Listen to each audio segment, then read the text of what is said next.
As of late, I've been reviewing animes that feature chess in them. It's been a lot of fun. Some of them are really stupid. Other times they're just kind of silly. However, today we're gonna look at an anime that I think is more of a mixed bag as far as chess goes. But it features chess, and therefore I like to talk about it, because it's really fun. So the first time the game is mentioned would be in Season 1, Episode 5, The Adventure of the Silent Witch. So our protagonist has to choose an elective class. For aristocrats, the arts are a highly refined pursuit. For aristocrats, the arts are... So it's a school full of nobility. Of course, they play chess. You know, I love this show. You can tell by the fact that it features the lives of nobility. It's going to be a little bit pretentious, and that's fine. Naturally, I've been assigned to take advanced practical magecraft. It is a refined pursuit for nobles. Unlike all those pores, I only take pleasure in the refined pursuits, like union busting. So yeah, they're trying to convince her to join different electives. Eventually, she gets shy and runs away, and then she finds the chess room. As you can see here. And here we got the single most real portrayal of chess in any show I've ever seen. That one scream, "No, I've lost!" Taking it way too seriously. It's the most relatable, genuine feeling that I've ever seen a show portray about chess. They got that part right. Listen, a normal chess club is not this fancy. But I remember being like really obsessive about chess. And for the first time entering a chess club, seeing everyone just focused playing games, talking about chess. It's such a magical feeling. For me, it immediately gave me this warm feeling of belonging. And yeah, especially as a kid who got bullied a lot, that is quite genuinely a magical experience. So I really like scenes like this. And what an awesome introduction to the game. So they got the chessboard set up. The pieces look very nice. No stupid zoology-themed chessboard. And the board is set up correctly. The king is on the right square. The queen is on the right square. A lot of people will flip those accidentally. How exactly do you win at this game? You just have to take your opponent's king. The game ends before you capture your opponent's king. We call it checkmate. And it means that the king no longer has any available escape and is in check. Essentially, this move would make capture on the following move inevitable. And that's when the game ends. It isn't quite how the rule works. It's like a war simulation. You need to strategize. An important pursuit for nobles is developing a sense of strategy. And you know, this is historically accurate. In fact, Napoleon Bonaparte made his marshals play games of chess. He himself was also an avid chess player. We don't know how much of that is just historical propaganda, but certainly at the time it was thought of as a pursuit of nobility. And because it is a war simulation game, the thinking was that any general should learn to play chess. Certainly for the time, very accurate portrayal. So which of these pieces might a magic soldier be? Perhaps the bishop? Is the mana level set, the range, What? and also the estimated strength of their defense barrier? Huh? What about the terrain elevation and the wind direction? Now slow down a second. You know, it's kind of a cute comment, but it does kind of show a little bit of cluelessness. And I can't help to read it a little bit like an Elon Musk tweet. If they've ever played chess, I did as a child, but thought it was too simple to be useful in real life. A mere 8x8 grid, no focal 4, no technology tree. Polytopia addresses these limitations. So the battlefield for this simulated war is just a completely flat surface? Then elevation doesn't matter. The pieces move only in predetermined paths. So the reaction is very unreasonable. So I think what the writers think they're doing is they're setting her down and being like, oh, this game, she is just above it already. But to any chess player, if I was in the room there, I would think to myself, oh, that's sweet. Give it an hour. You know? It's kind of the equivalent of me saying about mathematics. The numbers are in an arranged order. They can only go up and down. But there's no wind direction. Elevation isn't in account. There isn't an opponent. Oh, mathematics must be easy then. There's no negotiation between officers.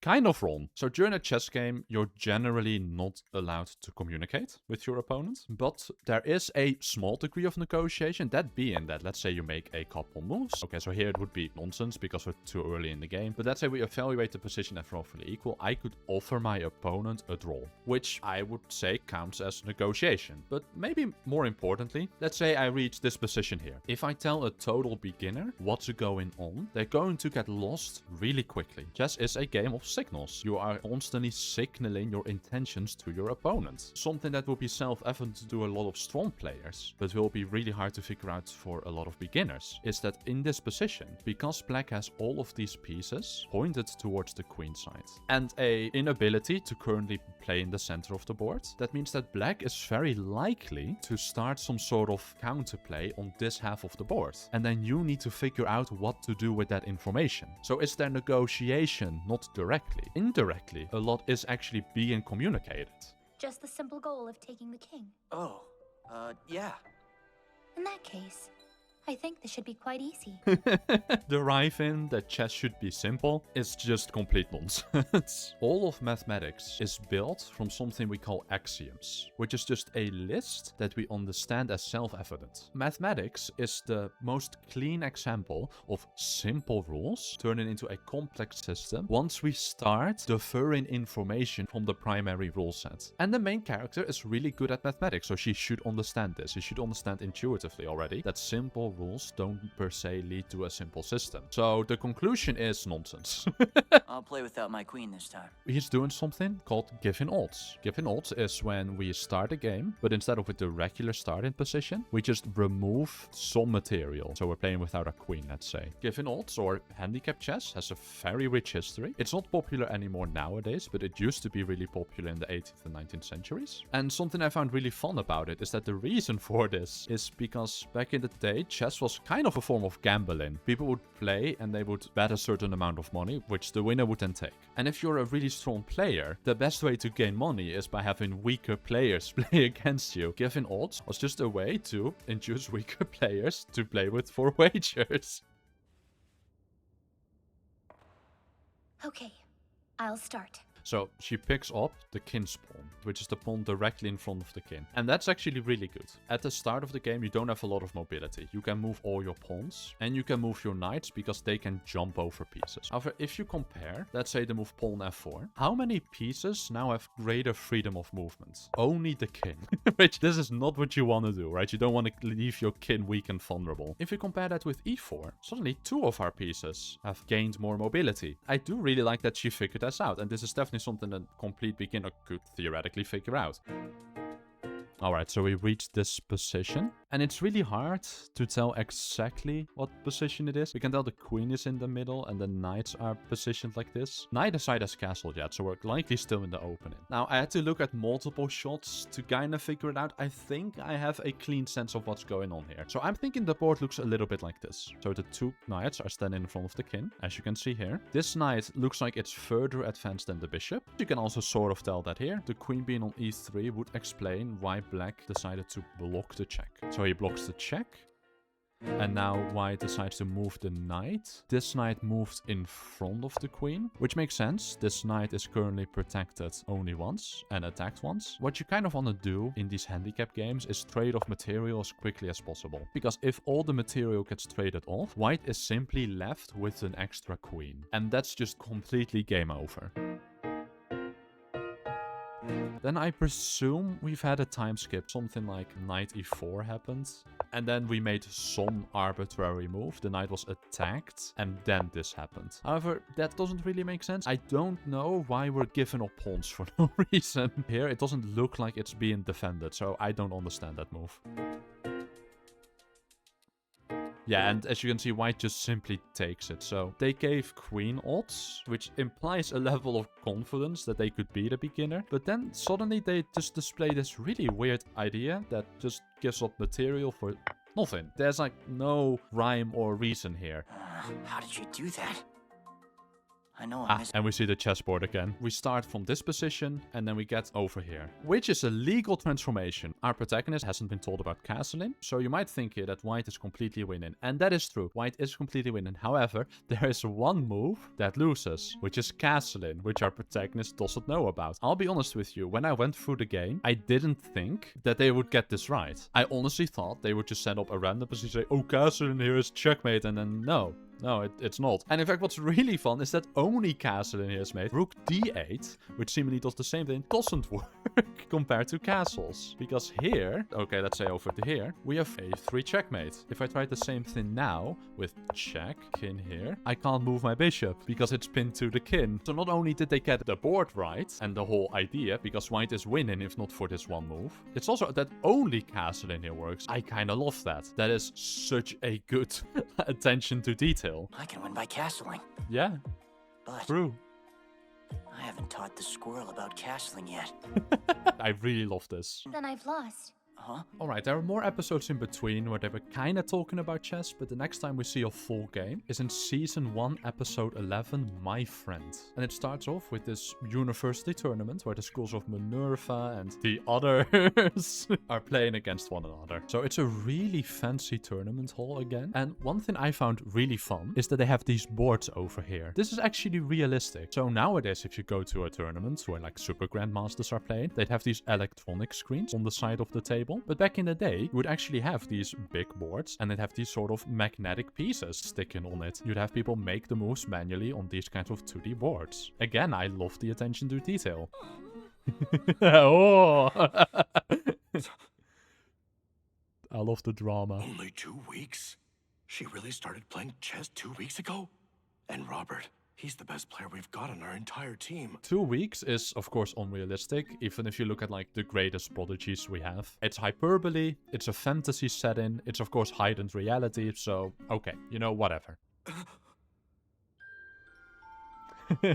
Like the glasses. I think that's checkmate, isn't it? That is such a weird thing to say. But you know what? I kind of get it. She's supposedly very anxious. And one of the most shameful things to do in a chess tournament is say checkmate and then find out that it's not checkmate.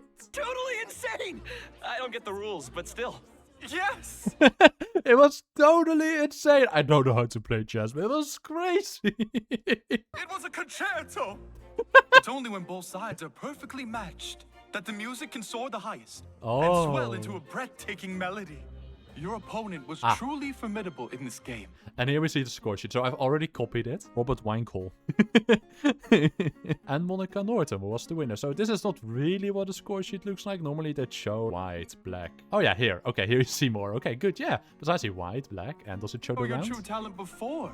Okay, not entirely. They have a score sheet, which is really nice, so let's go over the game. So protagonist has the black pieces, opponent has the white pieces. Game starts with pawn d4. Generally, it's a good idea to, in the opening, contest the center of the board, which both players are doing. c4, controlling the center, pawn e6. This move does two things. First of all, it prepares for us to play in the center, and in case the knight comes in, which we see happening, again, threatens to put another pawn in the middle of the board. We can pin the knight with our bishop. Now, of course, e4 is not really playable because of knight takes e4. This is called the Nimzo-Indian defense, and it's very well known. So this is called the Rubinstein, which is the main line. And we take. One of the main ideas in the Nimzo-Indian is that after white takes back, particularly in the lines where he played c5, is that these double pawns are targetable weaknesses. So a very stock standard plan could be something like pawn b6. I'm playing kind of nonsense moves. The main idea here being this pawn is such a weakness. Let's say we had defended it. This is sort of what you want. You want white to have to monitor these weaknesses. There's now a pin over here, so you can see d5 has been suggested. So something like this would be a stock standard plan in the Nimzo-Indian. But okay, instead we see d6. d6 is a very important move. It keeps flexibility in the center. A lot of scenarios where you play for pawn e5. It's strange to me. I don't know why we didn't just go e4 immediately if that was the plan. We're allowing our bishop out. We're controlling the center further.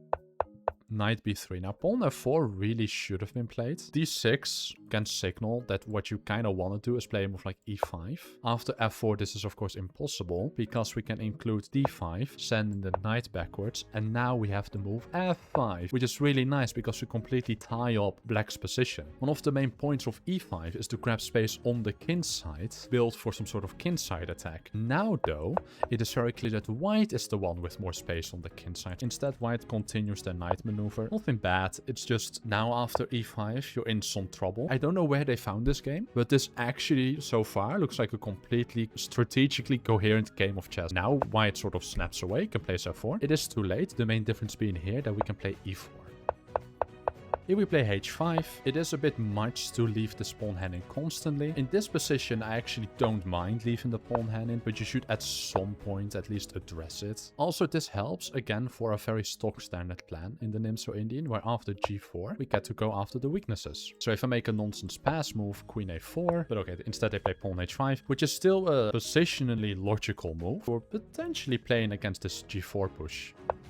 King h2, which I don't understand. If you see a reason why this move might be good, let me know in the comments. Queen h7. The engine doesn't like. I actually find it a really interesting idea, which is why I marked it as speculative. First of all, we might want to push this pawn through at some point. Also, we're clearing the f5 square for our knight. Like for example, here a4 was played, knight goes into f5, and here white plays g3. Really, you had to do something here. If you do nothing, knight g4 is actually a huge threat. This is nearly game over. If you take with a pawn, accepting the sacrifice, we take here with check, and after g3, mate on h2 is avoidable. So if I do nothing, this is literally checkmate. The only alternative is giving up your queen. White is sort of forced to do something. That's either king g1 or pawn g3. Now if you give the check, I can actually take, because after king g1, there is no pawn g3 anymore.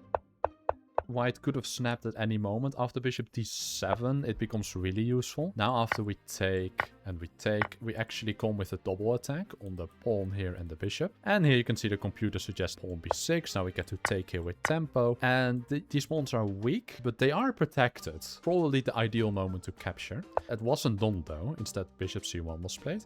Pawn d5 gets played, which is not really a strategically good move. I don't know why we're locking up the position. We have the bishop here. Bishop's too well in an open board position, so locking our pawns really doesn't make much sense.